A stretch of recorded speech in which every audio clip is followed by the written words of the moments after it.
चलिए hire purchase की अब इस प्रॉब्लम को हम सॉल्व करेंगे। एक बार पढ़ते हैं। Shri Kumar bought 2 cars from Fair Value Motors Private Limited on 1st April 2012 on the following terms: down payment, first installment, second installment, third installment. Interest is charged at 10% per annum. Sri Kumar provides depreciation at the rate of 20% on diminishing balance.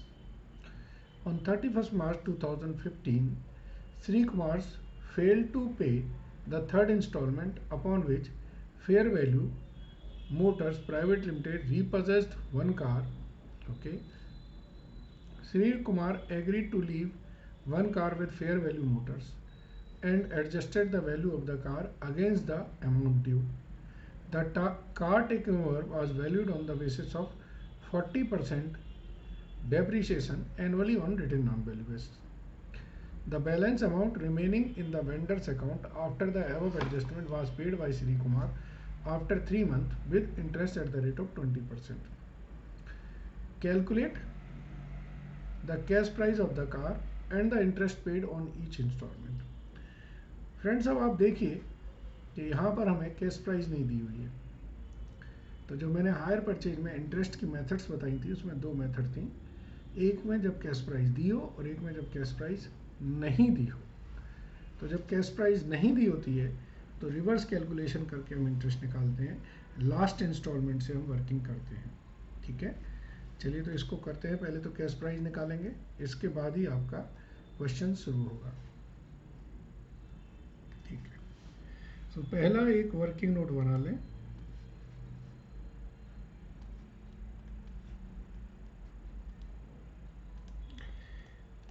Calculation of cash price. ठीक है जी, calculation of cash price. तो यहां लिखेंगे instalment, कौन सी instalment है, फिर यहां लिखेंगे outstanding at the end after payment of instalment, after payment of the instalment. दूसरी होगी इंस्टॉलमेंट अमाउंट, फिर होगी outstanding at the end before payment of instalment. फिर होगा हमारा इंटरेस्ट। ठीक है, तो ये हमारा जाएगा आउटस्टैंडिंग एट दी बिगिनिंग। हम थर्ड इंस्टॉलमेंट से शुरू करते हैं। थर्ड इंस्टॉलमेंट में हमारी इंस्टॉलमेंट है 5,50,000 की। ठीक है जी, तो पेमेंट देने के पहले जो आउटस्टैंडिंग होगी वो कितनी होगी, 5,50,000 की। इसका मतलब है इस 5,50,000 में मेरा इंटरेस्ट भी इंक्लूडेड है और इंस्टॉलमेंट भी इंक्लूडेड है, प्रिंसिपल भी इंक्लूडेड है। इसके लिए हम 10/110 करेंगे तो ये आएगा हमारा 50,000। तो इसका मतलब बिगिनिंग में आउटस्टैंडिंग हमारी कितनी थी, 5 लाख रुपए थी। सेकेंड इंस्टॉलमेंट,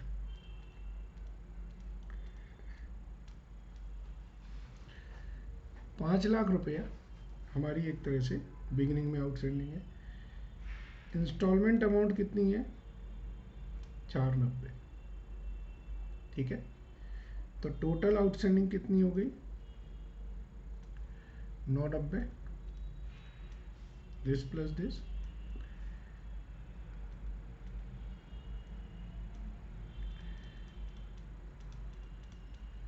इसको हमने ऐसे भी बताया था, दिस प्लस दिस करके भी हम कर सकते हैं। तो वो जो ये वाली अमाउंट है इसी को मैं यहाँ ले आया हूँ।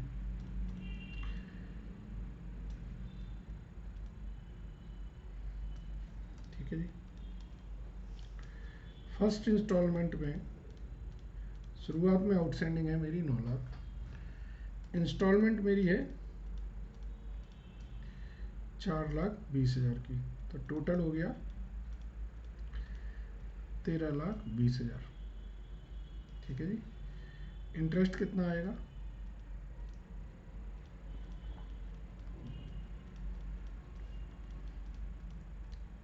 1,20,000।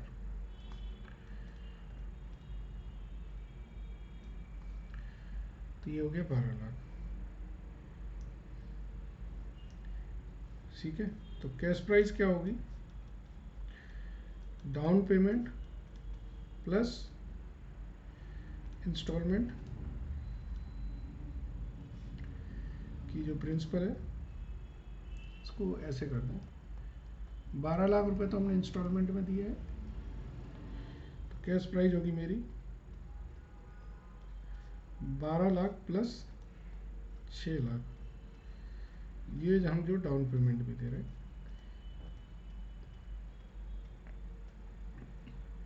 18 लाख रुपए। ज़्यादातर क्वेश्चन में ये रिवर्स कैलकुलेशन ही पूछी जाएगी, ध्यान रखिएगा इस बात को। तो पहला क्वेश्चन था कि कैश प्राइस निकालिए, तो हमने कैश प्राइस निकाल दी, इंटरेस्ट पेड निकाल दिया। ठीक है। अब इन्होंने बोला कार अकाउंट बनाइए, फेयर वोटर्स वैल्यू अकाउंट बनाइए in the books of Shri Kumar's, assuming books are closing on 31 March every year. ठीक है। तो अब हम नेक्स्ट पेज पे ये अकाउंट बना लेते हैं, फिर वर्किंग नोट 2 के लिए आएंगे। चलिए वर्किंग नोट 2 कर ही लेते हैं इसको।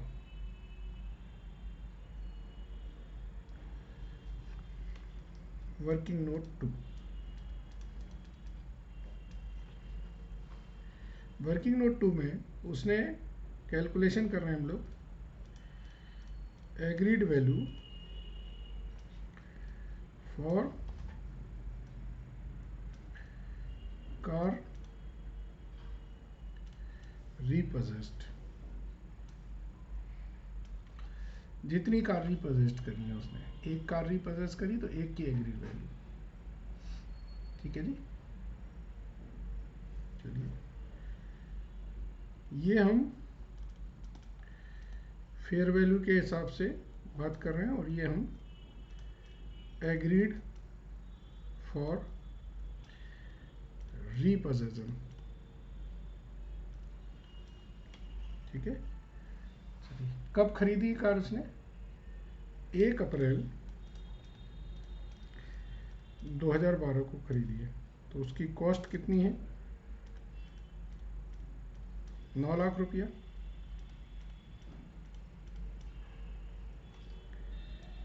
तो पहले साल का डेप्रीशिएशन, इसमें डेप्रीशिएशन हम लगा रहे हैं 25% से, ये आएगा 2,25,000। ठीक है जी।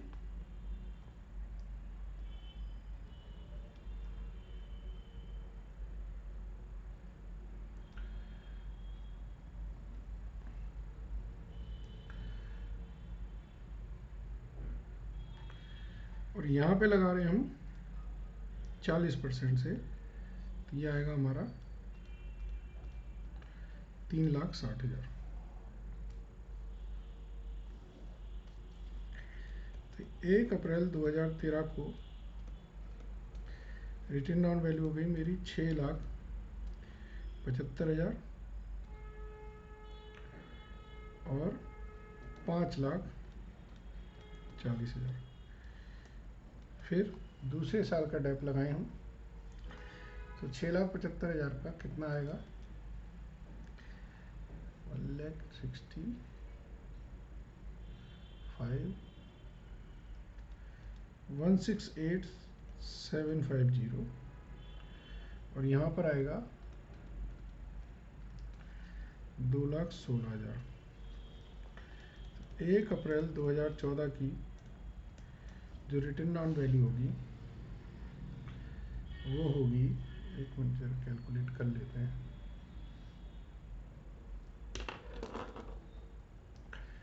6,75,000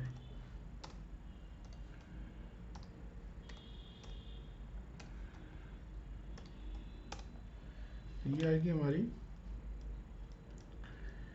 5,06,250 और ये होगी 3,24,000। ठीक है जी। अब तीसरे साल का डेप लगाएं।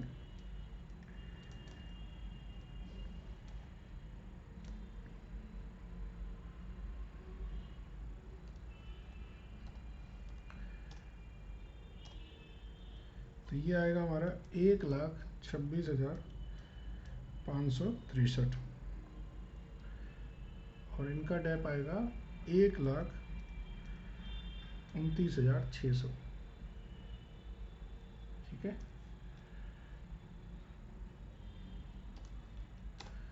तो हमारी जो वैल्यू आएगी 379,687, यानी कि ये रिटर्न डाउन वैल्यू आ गई है 31 मार्च 15 पे, और इनकी जो वैल्यू आएगी वो कितनी आ रही है, ये आ रही है हमारी 1,94,400। अब आप देखिए कि मेरी बुक्स में वैल्यू है 379, वो लेके जा रहा है 1,94,000 में। तो मुझे लॉस कितनी हो रही है, 379,687 माइनस 194,400, क्या आएगी मेरी 185,687। ठीक है, सॉरी 287। ठीक है फ्रेंड्स, ये वर्किंग नोट बना दिया मैंने। अब मुझे दो अकाउंट्स बनाने हैं, उनको मैं बना देता हूँ और उसके बेसिस पर हम करते हैं। ये हैं फेयर वैल्यू की बुक्स। तो फेयर वैल्यू की बुक्स में एक तो हमको कार अकाउंट बनाना है,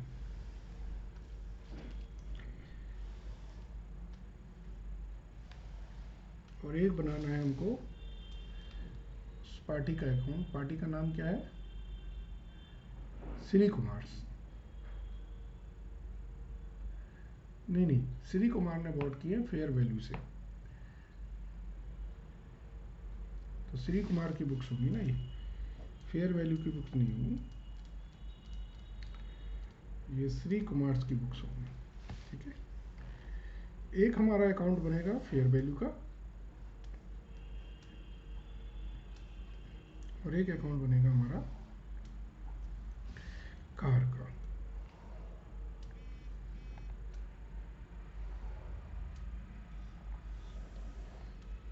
चलिए, ये हमारा मान लिया कि ये फेयर वैल्यू का अकाउंट है। ठीक है जी, और ये हमारा कार अकाउंट है। तो 1 अप्रैल 2012 में एंट्री क्या लिखी जाएगी, टू फेयर वैल्यू कितने से, 18 लाख से। यहाँ पर 1 अप्रैल 2012 में बाय कार अकाउंट 18 लाख से। फिर 1 अप्रैल 2012 में ही हम डाउन पेमेंट कर देंगे, कितना, 6 लाख रुपया। 31 मार्च 2012 हमारा इंटरेस्ट आएगा कितना, पहले इंस्टॉलमेंट में 1,20,000 था, 13 है ये। 31 मार्च 2013 को टू बैंक करके इंस्टॉलमेंट है वो पे कर देंगे, कितनी, 4,20,000।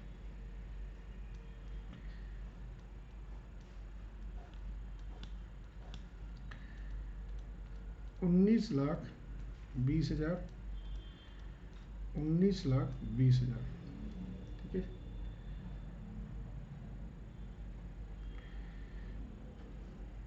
तो ये बैलेंस कैरी डाउन होगा 9 लाख। 1 अप्रैल 13 में बाय बैलेंस ब्रॉड डाउन हो जाएगा 9 लाख। यहाँ पर 31 मार्च 13 में by depreciation at the rate of 25%, 4,50,000। 31 March 13 में by balance carry down 13,50,000। 1 April 13 में टू बैलेंस ब्रॉड डाउन 13,50,000। ठीक है जी। चलिए, अब 31 मार्च 14 में बाय इंटरेस्ट आएगा 10% से 90,000।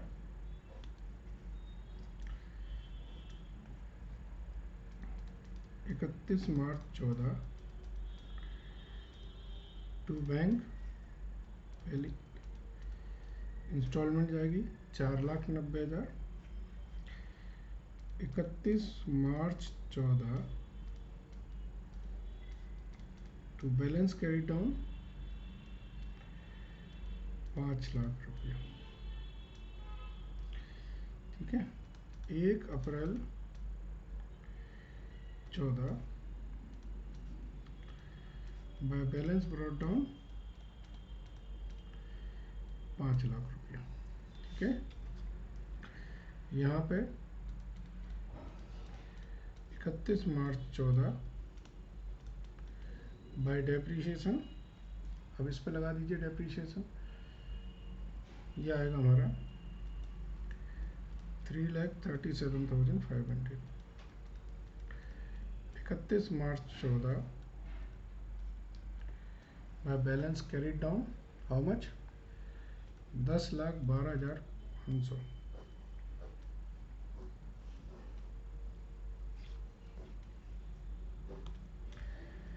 1 April 14 to balance brought down कितना हुआ, ये देखें 10,12,500। ठीक है जी। अब हम बात करते हैं 31 मार्च 15 की। बाय इंटरेस्ट कितना, 50,000। ठीक है, ये इंटरेस्ट हम पे नहीं कर पाए, मतलब इंस्टॉलमेंट हम पे नहीं कर पाए। तो अगर टू बैंक हो जाता तो बात ख़त्म थी, लेकिन टू बैंक नहीं हुआ। तो यहाँ पर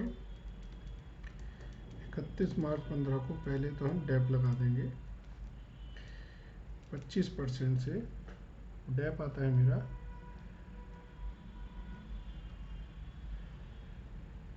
2,53,125।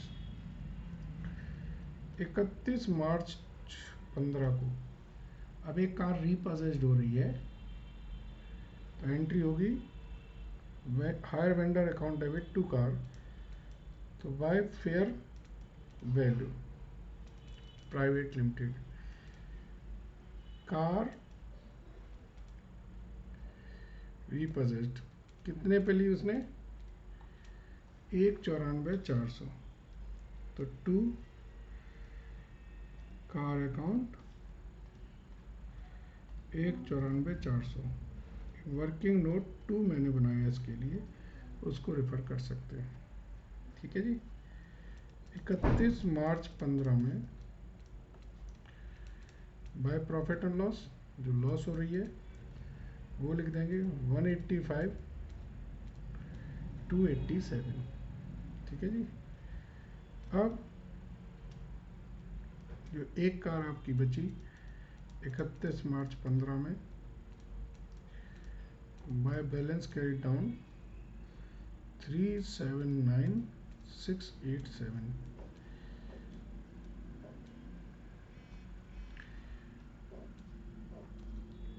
10 12 500 10 12 500। यहाँ पर एक कार ले गया 31 मार्च 15 को, टू बैलेंस कैरी डाउन हो जाएगा इनका कितना 3,55,600। 1 अप्रैल 15 को बाय बैलेंस ब्रॉट डाउन 3,55,600। ठीक है। अब इन्होंने बोला कि 30 जून में इसने पे कर दिया है, तो 30 जून में interest eight the rate of 20% 3 month का, तो ये हमारा आएगा 17,780। तो 30 जून 2015 को ये 2 बैंक करके पे करेंगे 373,380 और ये अकाउंट फिर क्लोज हो जाएगा। ठीक है जी। 373,380 और फिर ये अकाउंट क्लोज हो जाएगा। तो क्या देखा आपने? बेसिकली पहले आपने इस क्वेश्चन में रिवर्स कैलकुलेशन करके कैश प्राइस निकाली, फिर आपने एग्रीड वैल्यू किया कि भाई ये कितने पे वो एसेट्स को ले जा रहा है। ठीक है। सो यहाँ पर हमने फेयर वैल्यू गलत लिख दिया है, ये फेयर वैल्यू नहीं होगा, ये श्री कुमार होगा, क्योंकि मैं फेयर वैल्यू समझ रहा था। ठीक है। ये श्री कुमार के हिसाब से। चलिए, आई होप ये पूरा क्वेश्चन समझ आया होगा आपको। Thank you very much.